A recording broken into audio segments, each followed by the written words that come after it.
സിന്ദൂരരേഖ ഭാഗം 112. മനു ഫോൺ വാങ്ങി പോക്കറ്റിലേക്കിട്ടു. അവൻ സൂര്യനെ ഒന്ന് നോക്കി. സൂര്യ, കളി നമ്മൾ വിചാരിച്ചതിലും സ്പീഡിലാണ് നീങ്ങുന്നത്. സാനിയ അടുത്ത ഫ്ലൈറ്റിൽ കയറിയാൽ നാളെ പുലർച്ചെയോടെ അവൾ കൊച്ചി ഇൻ്റർനാഷണൽ എയർപോർട്ടിൽ ലാൻഡ് ചെയ്യും. അവളിവിടെ കാല് കുത്തുന്ന ആ നിമിഷം അത് നമ്മുടെ കയ്യിലായിരിക്കണം. സൂര്യൻ ഒരു നിമിഷം ഒന്ന് ആലോചിച്ചു.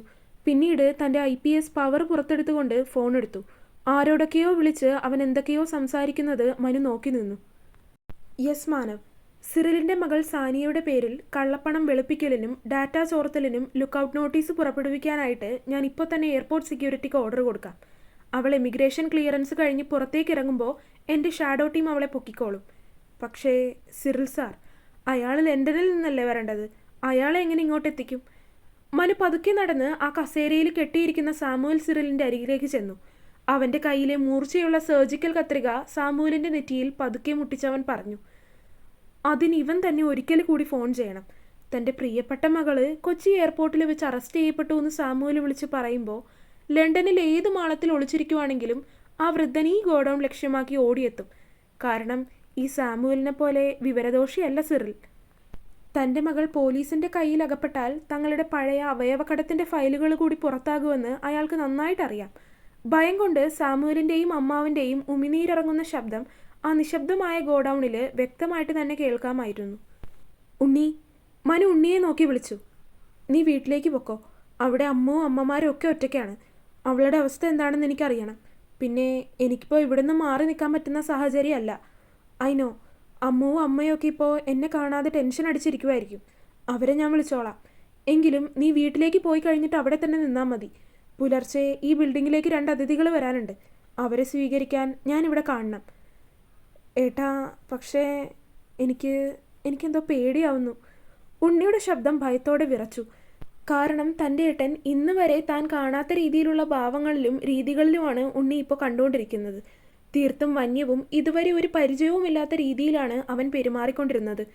തൻ്റെ ഏട്ടൻ എല്ലാവരോടും സ്വാഭാവികമായി പെരുമാറുമ്പോഴും അവന് പിന്നിൽ ഇത്രയും കാര്യങ്ങളൊക്കെ അവൻ മറച്ചു പിടിച്ചിട്ടുണ്ടായിരുന്നു എന്നതും ഉണ്ണിക്ക് പുതിയൊരറിവായിരുന്നു.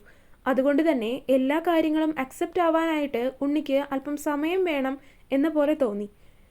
പേടിക്കണ്ട ഉണ്ണി, എനിക്കൊന്നും സംഭവിക്കില്ല. അക്കാര്യത്തിൽ എനിക്ക് 100% ഉറപ്പ് തരാനാവും. നീ ഇപ്പോൾ വീട്ടിലേക്ക് പോകാൻ നോക്ക്. ഞാൻ പോകാം ഏട്ടാ, പക്ഷേ ഏട്ടനൊന്ന് വീട്ടിലേക്ക് വിളിച്ച് സംസാരിക്കുക. ഉണ്ണി അങ്ങനെ പറഞ്ഞതും പിന്നെയും വിളിക്കാതിരിക്കാൻ മനുവിന് തോന്നിയില്ല. അവൻ അമ്മയുടെ നമ്പറിലേക്കാണ് വിളിച്ചത്. ഹലോ മനു. കോൾ അറ്റൻഡ് ചെയ്ത് കഴിഞ്ഞപ്പോൾ തന്നെ അമ്മയുടെ ആദിയോടെയുള്ള ശബ്ദം അവൻ കേട്ടു. ആ അമ്മ. നീ ഇതെവിടെയാ മനു? എത്ര നേരമായി നിന്നെ ഒന്ന് കണ്ടിട്ട് സംസാരിച്ചിട്ടും. രാത്രി ഇവിടുന്ന് ആരോടും പറയാതെ പോയതെന്താ? അമ്മ, അതെനിക്ക് രാത്രിയിൽ അത്യാവശ്യമായിട്ടൊരു ഇൻ്റർനാഷണൽ മീറ്റിംഗ് ഉണ്ടായിരുന്നു. എന്തുണ്ടെങ്കിലും നിനക്ക് പറഞ്ഞിട്ട് പോകാമായിരുന്നില്ലേ മനു? അമ്മ എവിടെ? എൻ്റെ അടുത്തുണ്ട്, ഞാൻ കൊടുക്കാം. അത് പറഞ്ഞ് അമ്മ ഫോൺ അവളുടെ കയ്യിലേക്ക് കൊടുത്തു. അവൾക്ക് എന്തെങ്കിലും സംസാരിക്കാനുണ്ടെങ്കിലോ എന്ന് കരുതി അമ്മ മുറിയിൽ നിന്നിറങ്ങി. മനുവേട്ടൻ എവിടെയാ? ഞാൻ ദേവനിലയത്തിലുണ്ട് ഇവിടെ. അവളുടെ ഗൗരവമേറിയതും മൂർച്ചയേറിയതുമായ ചോദ്യത്തിൽ അവനൊന്ന് പതറിപ്പോയി. എങ്കിലും അങ്ങനെയാണ് അവൻ പറഞ്ഞത്. നുണ. എനിക്കറിയാം മനുവേട്ടൻ ഇപ്പോൾ ദേവനിലയത്തിൽ ഇല്ലെന്നുള്ളത്. മനുവേട്ടൻ എന്ത് ചെയ്യാനാണെങ്കിലും കൊള്ളാം, എന്ത് കാര്യമാണെങ്കിലും എല്ലാം കഴിഞ്ഞിട്ട് എൻ്റെ അടുത്തേക്ക് വന്നേക്കണം. അവൾക്കുള്ളിൽ എന്തൊക്കെയോ സംശയങ്ങളുണ്ടായിരുന്നു. അതിനെയെല്ലാം ഊട്ടിയുറപ്പിക്കുന്ന രീതിയിലുള്ള അവൻ്റെ സംസാരം കേട്ടപ്പോൾ തന്നെ എന്തൊക്കെയോ അവൻ തന്നിൽ നിന്ന് ഒളിക്കുന്നുണ്ട് എന്നവൾക്ക് മനസ്സിലായി. അതുകൊണ്ട് അതവനിനി എപ്പോൾ പറയാനായാലും ശരി, യാതൊരു തരത്തിലുള്ള ആപത്തും ഇല്ലാതെ അവൻ തൻ്റെ അരികിലേക്ക് വന്നാൽ മതി എന്ന് മാത്രമാണ് അവൾ അന്നേരം ചിന്തിച്ചത്. രണ്ടുപേരും കൂടുതൽ സംസാരത്തിന് നിൽക്കാതെ അവൾ വേഗം തന്നെ ഫോൺ കട്ട് ചെയ്യുകയും ചെയ്തിരുന്നു. ഇനി പോവാൻ നോക്കുണ്ണി.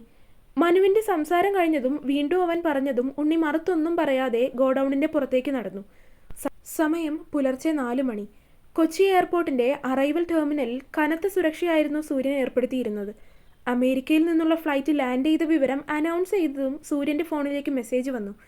കറുത്ത കണ്ണടയും ഓവർകോട്ടും ധരിച്ച് ആരുടെയും ശ്രദ്ധയിൽപ്പെടാതെ പുറത്തേക്ക് നടക്കാൻ ശ്രമിച്ച സാനിയ സിറിലിനെ എമിഗ്രേഷൻ കൗണ്ടറിന് തൊട്ടുപുറത്ത് വെച്ച് 2 ലേഡി പോലീസ് ഓഫീസർമാർ അവളെ തടഞ്ഞു. Miss Sania Cyril, you are under arrest. Sania ഒരു നിമിഷം ഞെട്ടിവിറച്ചെങ്കിലും പെട്ടെന്ന് തൻ്റെ ഭാവം മാറ്റി.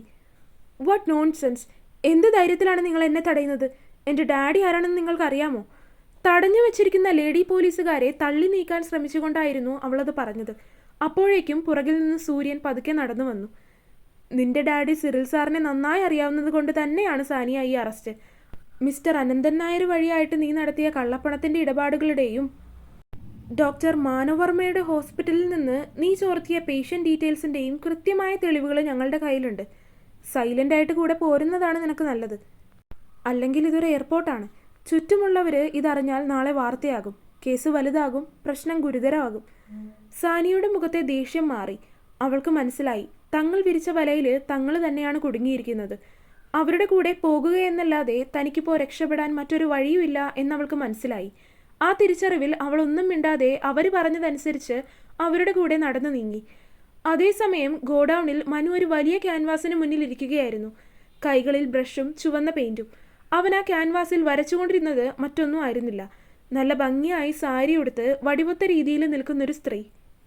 അവളുടെ സിന്ദൂര രേഖയിൽ ചാർത്തിയിരിക്കുന്ന സിന്ദൂരത്തിൽ നിന്ന് രക്തം പടർന്നൊഴുകുന്നത് പോലെയുള്ളൊരു ചിത്രം.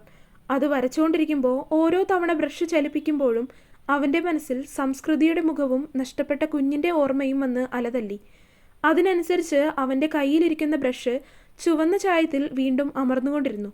പെട്ടെന്ന് ഗോഡൌണിൻ്റെ വലിയ ഇരുമ്പ് ഷട്ടർ ആരോ പുറത്തുനിന്ന് തള്ളി തുറന്നു. ഇരുട്ടിലേക്ക് വെളിച്ചടിച്ചു കയറിയ ആ നിമിഷം മുന്നിൽ ദാ നിൽക്കുന്നു. ലണ്ടനിൽ നിന്നും പ്രത്യേക ചാർട്ടേഡ് ഫ്ലൈറ്റിൽ കൊച്ചിയിലെത്തിയ സാക്ഷാൽ സിറിൽ സാർ. അയാളുടെ കൂടെ 5 ആയുധധാരികളായ ഗുണ്ടകളും ഉണ്ടായിരുന്നു. വളരെ നാളുകൾക്ക് ശേഷം തൻ്റെ ശത്രുവിനെ മുന്നിൽ കണ്ടിട്ടും മനു കസേരയിൽ നിന്നും എഴുന്നേറ്റതേയില്ല. ശത്രുവെന്ന് പറയാനാവില്ല, മിത്രത്തെ പോലെയുള്ള ശത്രു. അയാളെ കണ്ടതും അവൻ പതുക്കെ പെയിന്റ് ബ്രഷ് താഴെ വെച്ച് തൻ്റെ നീണ്ട മുടി ഒന്നുകൂടി ബൺ ചെയ്തുകൊണ്ട് അയാളുടെ നേരെ തിരിഞ്ഞു. യെസ്, നീ വരുമെന്ന് എനിക്കറിയാമായിരുന്നു സിറിൽ സാറേ. സ്വന്തം ചോര ഇവിടെ കിടന്ന് പിടയുമ്പോൾ ഏത് ലണ്ടനിലിരുന്നാലും നിങ്ങൾക്ക് സമാധാനം കിട്ടില്ലല്ലോ. മനുവിൻ്റെ ശബ്ദത്തിൽ പുച്ഛം നിറഞ്ഞു നിന്നു. അവൻ്റെ ആ പുച്ഛത്തോടെയുള്ള ഭാവം കണ്ടതും സിറിൽ സാർ പല്ല് കടിച്ചവനെ നോക്കി. മാനവ്, നീ ഞാൻ വിചാരിച്ചതിലും വലിയ കളിക്കാരനാണെന്ന് എനിക്ക് മനസ്സിലായി. പക്ഷേ എൻ്റെ മക്കളെയും അനന്തനെയും തൊടാൻ നിനക്ക് ധൈര്യം ഉണ്ടായല്ലേ? ഇനി ഈ ഗോഡൌണിൽ നിന്ന് നീ ഇന്ന് ജീവനോടെ പുറത്തേക്ക് പോകില്ല. സിറിൽ സാർ കൈ കാണിച്ചതും അയാളുടെ കൂടെയുണ്ടായിരുന്ന ഗുണ്ടകൾ കയ്യിലെ കട്ടറുകളും കമ്പിവടികളുമായി മനുവിന് നേരെ പാഞ്ഞു വന്നു. പക്ഷേ മനു ഒരടി പോലും പിന്നിലേക്ക് മാറിയില്ല. അവൻ തൻ്റെ ടേബിളിലിരുന്ന ആ വലിയ സർജിക്കൽ കത്രിക കയ്യിലെടുത്തുകൊണ്ട് നീട്ടി ഒരു വിസിലടിച്ചു. ആ ശബ്ദം കേട്ടപ്പോൾ തന്നെ കറുത്ത വസ്ത്രം ധരിച്ച് ഒരു 10ഓളം പേര് അവിടുന്ന് ഇവിടുന്നായി ഗോഡൌണിനുള്ളിലേക്ക് കയറി വന്നു. മുന്നൊരുക്കങ്ങളൊന്നുമില്ലാതെ ഞാൻ ഈ കളിക്ക് പുറപ്പെടുമെന്ന് തോന്നുന്നുണ്ടോ സിറിൽ സാറേ? അയാളെ പുച്ഛിക്കുന്ന രീതിയിൽ മനു പറഞ്ഞുകൊണ്ട് തൻ്റെ കയ്യിലിരുന്ന സർജിക്കൽ സിസേഴ്സ് അവൻ സാമുവലിന് നേരെ നീട്ടി. അവൻ്റെ കൂടെയുള്ള ആളുകളെയും ഒപ്പം അവൻ തൻ്റെ മകന് നേരെ നീട്ടിയിരിക്കുന്ന കത്രികയും കൂടി കണ്ടതും സിറിലൊന്നടങ്ങി. അവൻ്റെ കൂടെയുള്ള ആളുകളെ ഒന്ന് നോക്കിയപ്പോൾ തന്നെ അത് പോലീസാണെന്ന് സിറിൽ എളുപ്പം മനസ്സിലാക്കി. സിറിലിൻ്റെ കൂടെയുണ്ടായിരുന്ന 5 ഗുണ്ടകളും അവരെ കണ്ട മാത്രയിൽ ഭയന്നൊരടി പിന്നോട്ട് മാറി. അപ്പോഴേക്കും ഗോഡൌണിൻ്റെ മുന്നിലെ ഡോറിലൂടെ സൂര്യൻ സ്പെഷ്യൽ സ്ക്വാഡായിട്ട് അകത്തേക്ക് കയറി വന്നിരുന്നു. തോക്ക് താഴെ ഇടടാ, ഒരൊറ്റെണ്ണ അനങ്ങിപ്പോരുത്. ലോഡ് ചെയ്ത റിവോൾവറാണ് എൻ്റെ കയ്യിലുള്ളത്. വെടിവെക്കാനൊന്നും എനിക്ക് ഒരു മടിയില്ല. കയ്യിലെ സർവീസ് റിവോൾവർ സിറിൽ സാറിന് നേരെ ചൂണ്ടിക്കൊണ്ട് സൂര്യൻ ദേഷ്യത്തിൽ പറഞ്ഞു. സൂര്യൻ്റെ ശബ്ദം ഗോഡൌണിൽ മുഴങ്ങിയതും സിറിലിൻ്റെ ആളുകൾ കയ്യിലിരുന്ന കമ്പിവടികളും കട്ടറുകളും നിലത്തേക്കിട്ടു. സിറിൽ സാർ പല്ല് കടിച്ച് ദേഷ്യത്തോടെ മനുവിനെ നോക്കി. നീ എന്നെ ചതിക്കുകയായിരുന്നു അല്ലേ മാനവ്? പോലീസിനെ കൂട്ടുപിടിച്ച് കളിക്കാൻ നിനക്ക് നാണമില്ലേ? സിറിൽ സാർ ഗർജിക്കുന്നത് പോലെ ചോദിച്ചു. മനു പതുക്കെ കസേരയിൽ നിന്നും എഴുന്നേറ്റു. കയ്യിലെ സർജിക്കൽ കത്രിക സാമുവലിൻ്റെ കഴുത്തിന് നേരെ നിന്നും മാറ്റി ടേബിളിലേക്ക് വലിച്ചെറിഞ്ഞു. അവൻ സിറിലിൻ്റെ അടുത്തേക്ക് പതുക്കെ നടന്നു വന്നു. അവൻ്റെ കണ്ണുകളിൽ വല്ലാത്തൊരു പക എരിയുന്നുണ്ടായിരുന്നു. ചതിയോ? എന്നോട് ഈ വാക്ക് പറയാൻ നിനക്കെന്ത് യോഗ്യതയുള്ളത്? മനുവിൻ്റെ ശബ്ദം താഴ്ന്നതായിരുന്നെങ്കിലും അതിൽ ഇരമ്പുന്ന ക്രോധമുണ്ടായിരുന്നു. തുടരും. അപ്പോൾ വീഡിയോ കണ്ടവരെല്ലാവരും വീഡിയോ ലൈക്ക് ചെയ്യുക. നിങ്ങളുടെ അഭിപ്രായങ്ങളൊക്കെ കമൻറ്റായിട്ട് അറിയിക്കുക. ചാനൽ സബ്സ്ക്രൈബ് ചെയ്യാത്തവരാണെങ്കിൽ സബ്സ്ക്രൈബ് ചെയ്യുക. Thank you for watching and next video will be at tomorrow 7 PM. By.